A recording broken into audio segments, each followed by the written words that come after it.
जब भी हम म्यूचुअल फंड की बात करते हैं तो दो ट्रांजैक्शंस की बात सबसे ज्यादा होती है। पहला है एसआईपी, दूसरा है एसडब्ल्यूपी। एसआईपी का मतलब सिस्टमैटिक इन्वेस्टमेंट प्लान, एसडब्ल्यूपी का मतलब सिस्टमैटिक विड्रॉल प्लान। मतलब म्यूचुअल फंड में इन्वेस्ट करने के लिए एसआईपी यूज करते हैं, विड्रॉ करने के लिए एसडब्ल्यूपी यूज करते हैं। But what if I tell you कि म्यूचुअल फंड में इन दोनों के अलावा चार ट्रांजेक्शंस और होती हैं जिनको आप यूज करके अपने रिटर्न्स को एनहांस कर सकते हो, मार्केट को बेटर तरीके से नेविगेट कर सकते हो। आज इस वीडियो में हम वही सारी की सारी ट्रांजैक्शन डिस्कस करने वाले हैं। वो कैसे काम करती हैं, वो क्या होती हैं, उनका ऑपरेशनल हैसल क्या रहता है या किस तरीके से उनकी इंटरनल वर्किंग चलेगी। तो एग्जाम्पल की मदद से हम सब कुछ देखने वाले हैं। Hello friends, my name is Prince. I am a CFA charter holder, certified financial planner and the founder of Money Maths financial services. देखिए, जब भी हम इन्वेस्टिंग की बात करते हैं, म्यूचुअल फंड्स की बात करते हैं, तो ऑब्वियसली दो लोग इन्वॉल्व होंगे। तो first and foremost is your bank account, क्योंकि जब भी आप इन्वेस्टमेंट करते हो म्यूचुअल फंड में, कैश के थ्रू तो इन्वेस्टमेंट नहीं किया जा सकता। जो भी बंदा म्यूचुअल फंड के अंदर इन्वेस्टमेंट कर रहा है उसके पास एक बैंक अकाउंट होना मैंडेटरी है, तो that is your bank. Second is, जिस म्यूचुअल फंड कंपनी में आप अपनी इन्वेस्टमेंट करना चाह रहे हो, वो म्यूचुअल फंड कंपनी, जिसको हम एएमसी बोलते हैं, वो इन्वॉल्व होगी। तो ये again it can be Kotak mutual fund, it can be ICICI mutual fund, it can be HDFC mutual fund, कोई भी म्यूचुअल फंड ये हो सकता है। तो देखिए, जब भी हम म्यूचुअल फंड के अंदर इन्वेस्ट करेंगे तो डिपेंडिंग ऑन मैं कहां से इन्वेस्ट कर रहा हूं, कहां पे इन्वेस्ट कर रहा हूं, वो पैसा कैसे मूव कर रहा है, इसी बेसिस पे म्यूचुअल फंड की ट्रांजेक्शन्स को तीन कैटेगरी में डिवाइड किया जा सकता है। पहला, जब हम इन्वेस्टमेंट की बात कर रहे हैं, जब भी हम इन्वेस्टमेंट की बात कर रहे हैं तो पैसा पहले मेरे बैंक अकाउंट से डेबिट होगा और जिस स्कीम को मैंने सिलेक्ट किया है उसके अंदर इन्वेस्ट होगा। अब ये investment from your bank to mutual fund, ये ट्रांसफर दो तरीके से हो सकता है। पहला इज आपका लमसम। अब लमसम इन्वेस्टिंग क्या होती है? देखिए, लमसम इन्वेस्टिंग का मतलब है कि मैं म्यूचुअल फंड में सिलेक्ट की गई स्कीम में वन टाइम इन्वेस्टमेंट करना चाहता हूं, मैं कोई रिकरिंग इन्वेस्टमेंट नहीं करना चाहता। आज की डेट में मेरे पास 50,000 रुपए पड़े हैं जो मैं अपनी सिलेक्टेड स्कीम में इन्वेस्ट करना चाहूंगा, वन ही टाइम होगा। तो मेरे अकाउंट से 50,000 रुपए डेबिट होंगे, सिलेक्ट की गई स्कीम में मेरे 50,000 रुपए इन्वेस्ट हो जाएंगे। तो सिंपल, आपके अकाउंट में एक बैंक अकाउंट में एक डेबिट एंट्री शो होगी, आपके म्यूचुअल फंड स्टेटमेंट में एक क्रेडिट एंट्री शो होगी, जिसके करॉस्पॉन्डिंग आपको यूनिट्स अलॉट कर दी जाएंगी। तो this is the first investment which is lump sum. Bank account से पैसा डेबिट हुआ, आपके सिलेक्ट की गई स्कीम में इन्वेस्ट हो गया। सेकंड, ट्रांसफर कैसे हो सकता है? सेकंड इन्वेस्टमेंट करने का तरीका इज एसआईपी। तो एसआईपी का मतलब क्या है? सिस्टमैटिक इन्वेस्टमेंट प्लान, जिसके अंदर एक फिक्स अमाउंट एक पर्टिकुलर डेट को मेरे अकाउंट से डेबिट होगा और जिस म्यूचुअल फंड स्कीम को मैंने सिलेक्ट किया है उसके अंदर ऑटोमेटिकली इन्वेस्ट होता रहेगा। इसका टेन्योर मैं खुद डिजाइन कर सकता हूँ कि मैं 2 साल की एसआईपी रन करना चाहता हूँ, 5 साल की एसआईपी रन करना चाहता हूँ, या 10 साल की करना चाहता हूँ, या परपेचुअल एसआईपी रजिस्टर करना चाहता हूँ। तो जब तक मैं इस एसआईपी के अंदर कोई भी ऑल्टरेशन नहीं करूंगा, ये स्टैंडिंग इंस्ट्रक्शंस है जो मैंने म्यूचुअल फंड कंपनी को दे दिया है, जो मैंने अपने बैंक को दे दिया है कि हर महीने की इस पर्टिकुलर डेट पर मेरा अमाउंट अकाउंट से डेबिट कर देना और इस स्कीम में इन्वेस्ट कर देना। वो बाय डिफॉल्ट ऑटोमेटिकली हर महीने वो ट्रांसफर होता रहेगा, आपकी इन्वेस्टमेंट होती रहेगी। तो जब आप अपनी लाइफ के, करियर के एक्यूमुलेशन फेज में होते हो, जिसमें आप कमा रहे हो टू फुलफिल योर गोल्स, जिसमें आप सेव कर रहे हो, इन्वेस्ट कर रहे हो लॉन्ग टर्म के लिए, तो SIP is a phenomenal tool for doing that. तो दो ट्रांजेक्शन, सिर्फ और सिर्फ दो ट्रांजेक्शन ऐसी हैं जिसमें पैसा आपके बैंक अकाउंट से डेबिट होता है, डायरेक्टली आपके सिलेक्ट की गई स्कीम के अंदर इन्वेस्ट होता है। नाउ लेट्स टॉक अबाउट पैसा जब मैं वापस निकालूंगा तो कैसे काम करेगा। देखिए, अगेन जैसे दो तरीके हैं पैसा इन्वेस्ट करने के, वैसे ही दो तरीके हैं पैसा विड्रॉ करने के। तो जब मैं लमसम की बात कर रहा हूं, मैं वन टाइम इन्वेस्टमेंट कर रहा हूं, इसीलिए जब मैं वन टाइम विड्रॉ करना चाहूंगा अपने म्यूचुअल फंड से वापस बैंक अकाउंट में, तो मैं बात करूंगा रिडम्पशन की। नंबर 3, तो रिडम्पशन का मतलब एक पर्टिकुलर अमाउंट वन टाइम मैं अपनी म्यूचुअल फंड स्कीम से निकाल करके अपने बैंक अकाउंट में लेना चाह रहा हूँ। तो लेट्स से जब मैंने लमसम की बात करी थी, यहाँ पे मैं 50,000 रुपीज वन टाइम इन्वेस्ट किया था। अब इस 50,000 की वैल्यू 60,000 हो गई है। अब मुझे 60,000 रुपीज की रिक्वायरमेंट है, तो मैं 60,000 को सेल करूंगा, अपने बैंक अकाउंट में पैसा ले लूंगा। तो मतलब पैसा अगेन मेरे म्यूचुअल फंड अकाउंट में एक डेबिट एंट्री शो होगी, मेरे बैंक अकाउंट स्टेटमेंट में ये अमाउंट क्रेडिट हो जाएगा। सो लमसम का रिवर्स क्या हुआ? आपका रिडम्पशन, जब आप इन्वेस्टमेंट नहीं करके रिडीम कर रहे हो पैसा। सिमिलरली जब हम एसआईपी की बात करते हैं, सिस्टमैटिकली हर महीने एक पर्टिकुलर अमाउंट इन्वेस्ट हो रहा था म्यूचुअल फंड में, इसी तरीके से जब मैं पैसा विड्रॉ करना चाह रहा हूं, मैं एक साथ विड्रॉ ना करके मैं थोड़ा थोड़ा amount over a period of time withdraw करना चाह रहा हूं अपनी इन्वेस्टमेंट से। तो उसके लिए प्रोसेस क्या होगा? उसके लिए प्रोसेस होता है SWP, सिस्टमैटिक विड्रॉल प्लान, जहां पे पहले मैंने स्टैंडिंग इंस्ट्रक्शंस ये दी थी कि मेरे अकाउंट से डेबिट हो और म्यूचुअल फंड में इन्वेस्ट हो।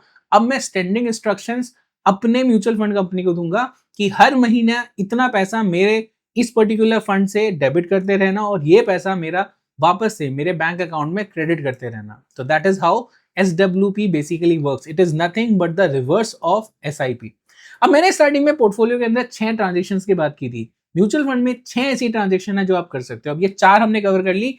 बैंक अकाउंट से पैसा निकाल करके म्यूचुअल फंड में इन्वेस्ट करने के 2 तरीके, lump sum and SIP. Mutual fund से निकाल करके पैसा बैंक अकाउंट में लेने के फिर से 2 तरीके, रिडम्पशन एंड SWP. अब बात आती है within the mutual fund, if I have to move money from one category to another, one scheme to another, then how it is transacted.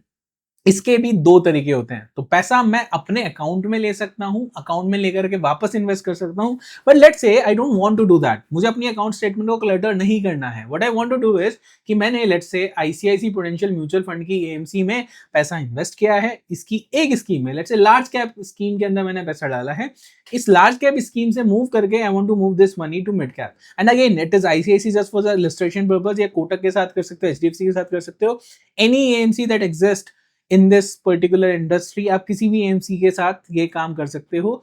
सारी की सारी ट्रांजेक्शन जो इनेबल होती हैं वो आपको अक्रॉस AMCs मिलती हैं. तो अगर लेट्स से आपने पहले जो इन्वेस्टमेंट किया था वो लार्ज कैप के अंदर था, now you are bullish on mid cap and you want to move money from large cap to mid cap. So what you will do, again there are 2 options. एक scheme से दूसरी scheme में पैसा move करने के भी 2 तरीके हैं. पहला तरीका is switch.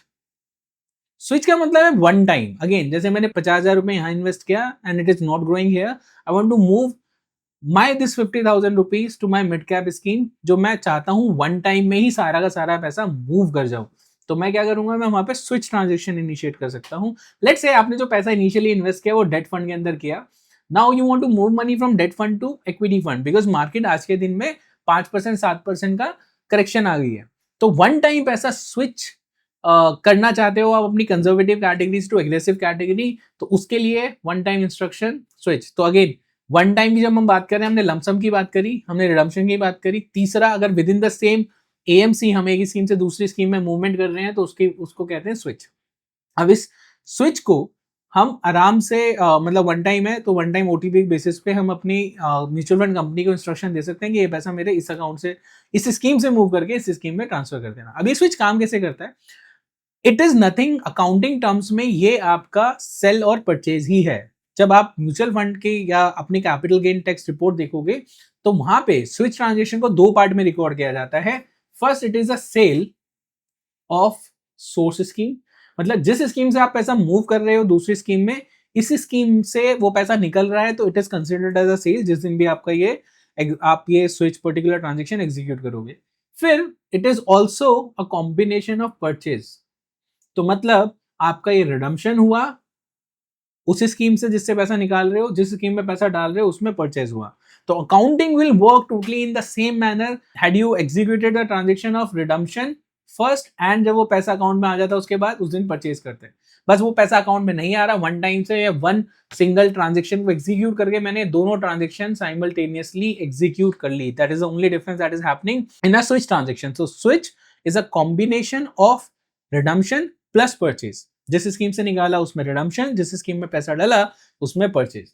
Now if I do not want to do it in one go, मैं सारा पैसा एक साथ नहीं मूव करना चाहता, तो लेट्स से कि मैं आज की डेट में डेट में पार्क रखना चाहता हूं, बट मैं चाहता हूं कि मैं मार्केट में एवरेजिंग आउट करूं. बट साथ के साथ मैं ये भी चाहता हूं कि मेरे अकाउंट क्लटर ना हो, मेरे अकाउंट स्टेटमेंट में हर दिन हर हफ्ते मुझे डेबिट्स ना दिखते रहे कि ये पैसा कहाँ जा रहा है, फिर मुझे ट्रेस करना पड़े कि सारा अमाउंट डेबिट हो गया नहीं हो गया. तो मैं चाहता हूँ वन टाइम में मैं सारा पैसा इन्वेस्ट कर दूं म्यूचुअल फंड के अंदर, बट इक्विटी एक्सपोजर मैं over a period of time लेना चाहता हूँ. तो उस केस में क्या करेंगे, उस केस में हम पैसा डेट के अंदर पार्क करेंगे और डेट से वीकली बेसिस पे या डेली बेसिस पे या मंथली बेसिस पे या फोर्टनाइटली बेसिस पे, डिपेंडिंग ऑन मैं किस तरीके से उस पैसे को मूव करना चाहता हूं to my designated fund of the same company. तो लेट्स से मैं इक्विटी के अंदर मूव करना चाह रहा हूं, तो इस ट्रांजेक्शन को हम बोलते हैं STP.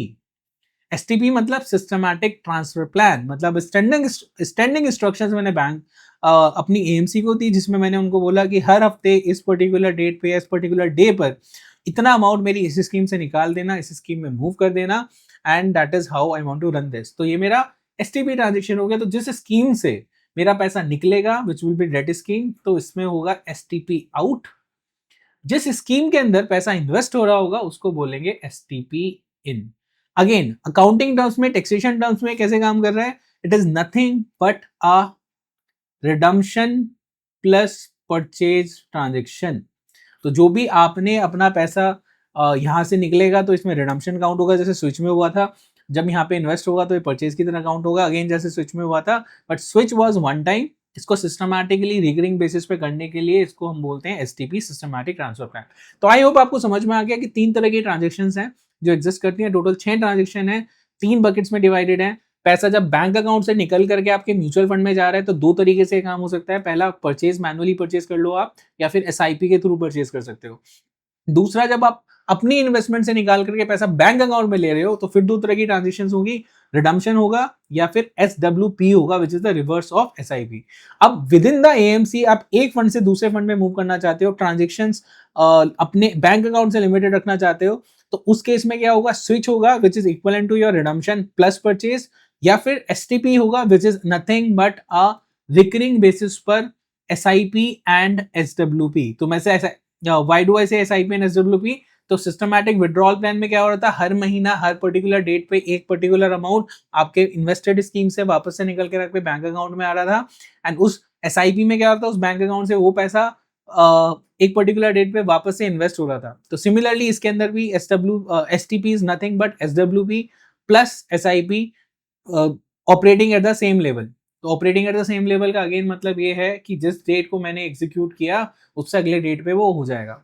अब कई बार क्वेश्चन ये आता है, कई बार कंफ्यूजन ये होती है कि फ्रेंड्स मैंने स्विच ट्रांजेक्शन इनिशिएट कर दी, पैसा मेरे अकाउंट में आया नहीं है, पैसा परचेज भी नहीं हुआ। अगर स्विच करा है तो मेरा एक फंड से दूसरे फंड में निकल करके हो जाना चाहिए था, लेकिन वो दिख ही नहीं रहा है एप्लीकेशन में, मुझे अभी भी कम अमाउंट शो हो रहा है, या फिर कभी भी किसी भी एप्लीकेशन को आप यूज कर रहे हो it is going to work in the same manner.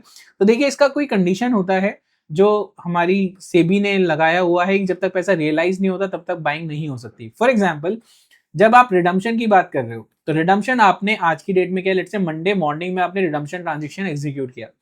Monday morning में आप रिडम्पशन ट्रांजेक्शन एग्जीक्यूट करते हो, ट्रांसफर का कंफर्मेशन आपको उसी दिन आ जाता है, लेकिन पैसा अकाउंट में आपका वेडनेसडे को आता है, प्रिज्यूमिंग इक्विटी फंड की हम बात कर रहे हैं। तो जब तक वेडनेसडे नहीं आएगा पैसा आपका रियलाइज नहीं हो रहा, बैंक अकाउंट में पैसा आपका वेडनेसडे को हिट करता है। सिमिलरली स्विच ट्रांजेक्शन के अंदर भी सेम कहानी, सेम मैकेनिज्म फॉलो होता है। अगर मैंने मंडे को कोई स्विच ट्रांजेक्शन इनिशिएट किया तो जिस फंड से मैं सेल कर रहा हूं उसी रेट पर, उसी दिन के रेट पर मेरा वो ट्रांजेक्शन सेल तो हो जाता है, बट पैसा मेरा, अगर मैंने डेट फंड से स्विच किया है इक्विटी फंड में तो पैसा एक दिन के बाद ट्रांसफर होता है। अगर मैंने इक्विटी फंड से दूसरे इक्विटी फंड में स्विच किया है तो पैसा 2 दिन में ट्रांसफर होता है, क्योंकि जिस फंड से मैं पैसा निकाल रहा हूँ उस दिन, उससे अगर मैंने बैंक अकाउंट में पैसा लिया होता तो कितने दिन में वो पैसा मेरे अकाउंट में क्रेडिट होता, उसी बेसिस पे मेरा स्विच इन ट्रांजेक्शन होगा। तो मतलब अगर मैं ट्यूसडे को अपना पोर्टफोलियो देखूंगा तो मेरा स्विच आउट एग्जीक्यूट हो चुका है, मतलब रिडम्पशन हो चुका है, बट परचेज मेरा वेडनेसडे को होगा। तो मेरा ट्यूसडे को मुझे पोर्टफोलियो वैल्यू कम दिखेगी, अमाउंट उसमें कम दिखेगा। तो वो अमाउंट जो आपको नहीं दिख रहा है वो सस्पेंस में है, वो कहीं भी नहीं है। वो पैसा आपको अगले दिन स्टैंडर्ड जो भी आपने स्कीम सेलेक्ट की है, जिस स्कीम में पैसा जाना है उसके अंदर इन्वेस्ट होकर के थर्सडे को आपको अपनी एप्लीकेशन में वो पूरी की पूरी एंट्री दिख रही होगी। तो जब भी आप स्विच ट्रांजेक्शन रन करोगे या फिर एसटीपी ट्रांजेक्शन रन करोगे तो ये 1-2 दिन का लैग आपकी ट्रांजेक्शन बेसिस पे आएगा, and you don't have to worry about it, क्योंकि this is by design, this is how SEBI has instructed कि ये ट्रांजेक्शन कैसे एग्जीक्यूट होगी।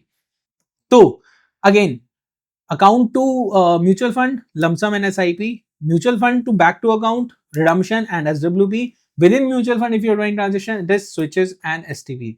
They are efficient tools जिसके थ्रू आप अपनी एंट्री लेवल को डिफाइन कर सकते हो, किस तरीके से मूव करना चाहते हो पैसे को उसको डिफाइन कर सकते हो, अपने अकाउंट स्टेटमेंट को क्लटर किए बिना एक ऑप्टिमाइज तरीके से अपने पोर्टफोलियो को मैनेज कर सकते हो। This is how we do it and we use all 6 transaction when it comes to mutual fund management. अगर आपको इसके ऊपर कोई भी अभी भी डाउट हो तो let me know in the comment box, और आप डायरेक्टली रीच आउट कर सकते हो on this particular number and we will help you कि ये ट्रांजेक्शंस कैसे होती हैं, अकाउंटिंग कैसे काम करती हैं, and why your CA says कि आपका कैपिटल गेन बुक हुआ है। मोस्टली केसेस में ये तभी होता है जब आपने with in the AMC switch किया हो या फिर कोई आपकी एसटीपी चल रही हो, क्योंकि that is these are the only 2 transaction जिसमें पैसा आपके अकाउंट में हिट नहीं होगा। विद इन द एएमसी हो जाएगा बट आपके taxation as per accounting norms आपके अकाउंट में उसी साल, उसी ईयर में रिफ्लेक्ट होगा, क्योंकि अकाउंटिंग के लिए हमने ट्रांजेक्शन डिस्कस कर लिए हैं कि कैसे काम करती है। अगर आपको वीडियो अच्छा लगा हो तो अपने दोस्तों के साथ शेयर कर देना, ताकि वो भी SIP SW के अलावा जो ट्रांजेक्शन म्यूचुअल फंड में की जा सकती हैं उनके बारे में जान सके। अगर आप किसी और टॉपिक के बारे में जानना चाहते हैं, समझना चाहते हैं, तो let us again know your thoughts in the comment box. उसके ऊपर हम वीडियो जल्द लेके आएंगे। मिलते हैं नेक्स्ट वीडियो में, तब तक के लिए stay tuned and do not forget to follow Money maths.